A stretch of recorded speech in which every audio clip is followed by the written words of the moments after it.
Bonjour à tous, je vous souhaite la bienvenue sur la chaîne de Film 1, c'est le singe et nous sommes de retour dans la nature pour une palle. Ça faisait longtemps qu'on n'avait pas fait de palle en pleine nature, j'espère que le son ça va aller, c'est un peu avec les moyens du bord. J'ai commandé un petit micro Bluetooth, comme ça on va voir ce que ça donne. J'espère aussi que la mise au point ça va aller, mais je suis plus trop habitué en fait à ces genres de vidéos, donc on va voir ça tout de suite. Je vais vous présenter ce que j'ai dans ma palle. Alors je vous présente un premier bouquin, c'est un peu de la triche parce que je suis en fait en train de le lire, mais je voulais quand même vous en parler. C'est Logocratie de Clément Viktorovitch.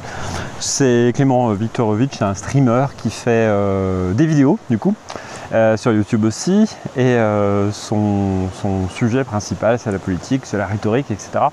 Et puis il a observé aussi un certain nombre d'évolutions dans le langage notamment politique et dans le rapport à la vérité. Au-delà même de ce que l'on peut avoir l'occasion de constater sur la post-vérité, ce qu'on a appelé la post-vérité, là c'est au-delà, c'est devenu le mensonge institutionnalisé directement dans les mots et dans la bouche des gouvernants. Et la conséquence, c'est en gros qu'on ne s'y retrouve plus, et surtout que l'information est diluée à tel point que pratiquer la démocratie, ça devient très difficile, voire impossible. Et que de fait, même si les institutions ne sont pas bouleversées, la démocratie en elle-même ne peut plus être exercée par le peuple comme elle devrait l'être. Ce qui fait que dans la réalité, c'est juste les gens qui ont le pouvoir, mais le peuple ne l'a absolument pas. Bien que la parole des politiques soit une tentative de démentir ça voilà, au fil des discours politiques. Le problème, c'est surtout que ce soit des personnes qui sont au pouvoir qui ont malheureusement ces tendances à nier le réel. C'est même pas du mensonge, c'est la négation du réel, c'est-à-dire partir du principe que la vérité, même si on la voit, même si les choses sont évidentes, même si elles sont claires, même si elles sont explicites, eh bien, de dire le contraire de ce que l'on voit.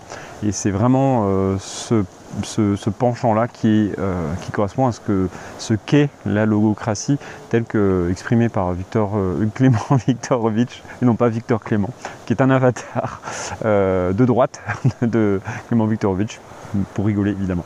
Enfin, c'est lui qui rigole de ça. Une boutade que vous aurez peut-être l'occasion de comprendre un peu plus dans les détails si vous allez peut-être pas lire le livre, parce que je pense pas qu'il en parle dedans, enfin même si je suis presque arrivé à la fin, mais dont il parle plutôt dans d'autres vidéos ou surtout sur Twitch. On va rester dans la politique, et puis on va parler maintenant des irresponsables de Yoann Chapoutot. Hop, ouais. Voilà, Yoann Chapoutot, que j'ai failli avoir le chance d'aller écouter à la librairie l'Astrolabe à Rennes, mais qui a dû décommander la visite qu'il avait prévue suite à des soucis de santé. Bon, normalement ça devrait se refaire en janvier, et je serai évidemment en tout cas sur le qui-vive pour ne pas louper cette rencontre. En tout cas, c'est un historien qui ici revient un petit peu sur la manière dont Hitler est arrivé au pouvoir. C'est dans le sous-titre, hein, c'est qui a porté Hitler au pouvoir, et en fait l'idée c'est de repenser un petit peu, de relire un petit peu cette période-là en faisant des ponts avec la période actuelle. Alors évidemment c'est pas la même chose, hein, on ne peut pas partir de l'idée que ce qui s'est passé dans les années 30 en Allemagne c'est ce qui arrive aujourd'hui, c'est pas la même chose, mais l'idée c'est d'essayer de comprendre quels mécanismes sont en place, et qu'est-ce qu'on retrouve dans certaines logiques et dans certaines dérives institutionnelles, en tout cas dérives des personnes qui agissent au sein des institutions. Donc voilà, je ne l'ai pas lu, donc je ne peux pas vous dire exactement quel est son raisonnement, mais enfin pour l'avoir écouté à plusieurs reprises, voilà, j'ai quand même une vague idée, et la vague idée principale, c'est quand même qu'il y a un certain nombre de parallèles et de red flags, on va dire, qu'on retrouve aujourd'hui et qui étaient présents dans les années 30 quand Hitler est arrivé au pouvoir. Alors évidemment, le contexte n'est pas le même, ça va de soi. Un fascisme qui reviendrait ne serait pas le même que celui des années 30, ça va de soi aussi. Quoique, après on n'est jamais à l'abri, mais ça ne serait pas le même. Ça ne veut pas dire qu'il serait moins pire d'ailleurs. Ça ne voudrait pas dire non plus qu'il serait plus doux. un fascisme doux, c'est un drôle de, non, c'est pas possible. Enfin, je veux dire, c'est un terme qui va pas du tout. C'est pas doux, je voulais dire. C'est plus, un fascisme raisonnable, ça marche pas non plus. Excusez-moi. Non, c'est pas le mot. Un fascisme moins violent, voilà, c'est ça. Un fascisme moins violent. Donc comme ça, on garde le mot violent quand même, puisque c'est un peu ce qui sous-tend le fascisme, et ce qui sous-tend aussi pas mal des actions gouvernementales aujourd'hui, y compris en France. Hein. Voilà, donc un livre que je lirai, j'allais lire avec plaisir, non, mais que je lirai avec beaucoup d'intérêt en tout cas. Alors très rapidement, le dernier numéro de Bifrost, si j'arrive à faire le point dessus, sur ma tête comme ça, moi, très bien. Voilà, dernier numéro de Bifrost consacré au multiversalisme. La philosophie universitaire s'embourbe dans l'académisme coincé. Soucieuse de respectabilité et de reconnaissance, elle s'enlise dans une érudition exhibitionniste, blablabla, blablabla. Comment la science-fiction sauvera peut-être la philosophie? On va certainement entrer dans des thèses qui questionnent la manière de penser, etc. Bon, avec souvent des biais aussi. Hein. Voilà. Dominique Lestel a donc écrit un texte, si c'est une fiction ou si c'est un texte, on verra. On verra ce que ça donne. En tout cas, je vais le lire aussi avec beaucoup d'intérêt. Je cherche. Dominique Listel. Ça n'a pas l'air d'être une citation de la revue. Diantre. Ah si, comment? Oui, page 159. Donc on verra ça, voilà. Je passerai peut-être toutes les critiques du livre parce que ça a tendance à me saouler. Et puis Bifrost sont parfois pas très objectifs, on va dire. Parce que forcément, tous les livres qui sont édités chez le Bélial, qui est donc l'éditeur de cette revue, sont souvent bien traités. Et puis voilà. Bon. Après, parfois c'est très juste, et puis souvent c'est des critiques que j'apprécie de lire, mais il est vrai que parfois c'est un petit peu excessif, parfois, pas toujours. Et parfois l'excès n'est pas forcément où on le pense. Les mots peuvent être très durs, mais parfois à juste titre, voilà. Et parfois non. Alors, ici je vais vous présenter un livre un petit peu différent. Voilà, c'est un livre qui fait suite au livre des femmes et du style d'Azélie Fayol, que je vous recommande d'ailleurs au passage, qui est un livre très intéressant sur la question du point de vue féminin dans la littérature. Et là pour le coup on a une suite subvertir alors je sais pas comment ça se prononce correctement, le malgaze. Je pense que c'est le male gaze ou un truc comme ça. Enfin, voilà, littérature pour les deux moitiés du monde. Ça en dit long, mais en tout cas c'est un livre, Les femmes et du style, que j'ai eu beaucoup d'intérêt à lire, j'allais dire de plaisir. Bah oui, après c'est bien écrit, donc il y a aussi une forme de plaisir à lire ça, parce qu'on apprend des choses, etc. Donc forcément je trouve aussi un intérêt personnel dans le plaisir de la lecture, dans le plaisir de découvrir des choses, des littératures, des points de vue, mais ça reste un engagement aussi très fort féministe. Et j'ai vraiment été, j'ai vraiment trouvé ça passionnant, et je pense que ce sont des livres qui sont, je sais pas s'ils sont indispensables, mais en tout cas ça éclaire beaucoup sur cette notion de point de vue, le point de vue masculin et le point de vue féminin, parce que là où on pense le féminisme, on ne se rend pas forcément compte que même une femme peut avoir un point de vue masculiniste ou masculin, au sens où le regard lui-même est conditionné par le point de vue masculin.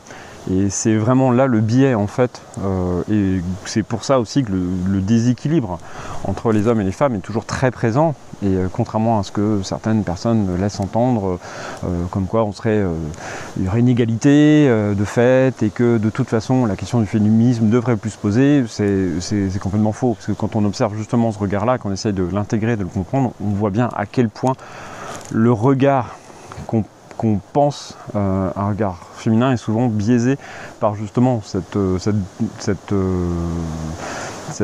domination. Enfin, je sais pas si c'est le terme, je sais pas si moi je suis en tout cas légitime pour l'employer, mais en tout cas cette surabondance du regard masculin qui détermine beaucoup de choses. Donc il y a beaucoup de boulot, et ces livres-là sont vraiment là pour éclairer cette réflexion, je pense indispensable, parce que il y a besoin de cette prise de conscience, je pense, qu'on est loin très loin d'une égalité. Alors, un livre, une fiction, on va changer un petit peu, ça fait longtemps, il n'y a pas beaucoup de romans, je lis beaucoup d'essais et tout ça. Celui-ci, qui vient tout juste de sortir aux éditions Argile, dans la collection Récifs, qui sont des récits, des novellas, donc des romans courts, exclusivement écrits par des femmes ou par des personnes transgenres. Donc voilà, c'est je pense aussi très important de pouvoir proposer des collections qui réservent la parole, parce que c'est pareil, il y a un préjugé assez dominant, mine de rien, en tout cas j'ai l'impression qu'il est dominant. Après ça dépend des milieux sans doute, mais selon lequel on ne devrait pas se poser la question de savoir si on donne la parole plus aux femmes, aux transgenres ou aux hommes, puisque de toute façon c'est la qualité du récit, c'est la qualité littéraire qui fait qu'on va s'y intéresser. Or c'est faux, on a des biais justement. Ces biais sont éclairés par les livres tels que celui que je vous présentais juste avant d'Azélie Fayol, ces biais sur le regard porté, et sur le fait que un bon récit écrit par une femme a besoin de plus d'efforts pour être mis en lumière qu'un récit écrit par un homme, de fait, encore actuellement.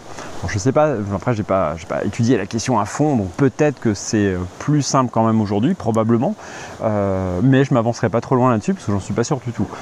Toujours est-il que ce livre parle de musique. Deacon James est un bluesman hanté par sa musique et la mort de son père. Lorsque sa route croise celle de John Parsons, un type qui prétend que le musicien abrite dans sa tête quelque chose de dangereux, il choisit de l'ignorer. Je ne vous lis pas toute la quatrième de couve, je vous laisse aller voir. En tout cas, ça me botte bien. Et le dernier livre que je voulais vous présenter, Dans la nature toujours. Alors, je ne vais pas beaucoup changer de décor, parce que déjà, je suis assez heureux d'avoir réussi à bouger mes fesses en dehors de ma maison pour vous tourner cette vidéo, ce qui n'est pas simple, parce que je ne suis plus habitué aux balades de matériel vidéo et son, donc il y a encore beaucoup à faire, j'espère d'ailleurs, il y a encore beaucoup à faire. Alors je vous présente La Tordesse des catastrophes, et comme tous les autres je ne l'ai pas lu, parce qu'il n'y a que celui de Clément Viktorovitch qui est en cours de lecture, de Martin Page, un auteur que j'apprécie beaucoup. Là je ne me souviens plus du tout du sujet, mais alors elle se méfie des hommes, il s'égare dans les relations fondées sur des malentendus, une aventure romantique extravagante, pleine d'humour et d'esprit. Harriet et Max se rencontrent à l'occasion d'un mariage, elle est misanthrope, il est asocial, ils s'entendent tout de suite et pourtant ils ne sont d'accord sur rien. Des joutes verbales en discussion passionnée, ils ne voient pas l'heure tourner, tout peut arriver et rien ne se passe. 10 ans plus tard, ils se croisent à nouveau. Encore blessé par son enfance tragique, Harriet dirige sa vie sans rien laisser au hasard. Idéaliste, Max rêve d'un monde meilleur, il ne pourrait être plus exposé. Il ne pourrait être plus opposé. Malgré tout, ils se savent profondément liés. Mais Harriet, défiante, met des obstacles à leur relation. Max, de son côté, affronte des difficultés professionnelles et familiales. Sauront-ils rendre les armes et s'autoriser à vivre leur histoire? Une vision moderne de l'amour, crue et acérée, mais sensible, qui s'inscrit dans la réalité sociale et politique de notre temps. Un hommage vibrant aux meilleures comédies romantiques de Ernst Lubitsch, George Cukor, à Nora Ephron et Judd Apatow, dont je n'ai rien lu et du coup ça ne me parle absolument pas. On verra ce que ça donne. Et je suis certain que ça sera merveilleux, comme tous les livres de Martin Page. Je ne saurais que vous recommander, pour soutenir ce travail, d'aller faire un petit tour sur ma page Patreon. Il y a plein de contenus inédits, il y a des choses, il y a un journal, il y a des musiques que vous n'entendrez nulle part ailleurs, puisque je ne les diffuse pas forcément, parce qu'il y a parfois des versions un petit peu alternatives. Si vous ne pouvez pas le faire, pas grave, vous pouvez quand même suivre ce qui se passe là-bas, parce que je mets quelques publications assez régulièrement, qui ne sont pas payantes, auxquelles vous pouvez accéder sans avoir à me donner ce coup de main, mais il fait plaisir si vous pouvez le faire, parce que c'est ce qui permet aussi de faire ces vidéos, mine de rien, d'acheter, en tout cas de participer à l'achat du matériel quand il y en a besoin, et ben, c'est un plus indéniable.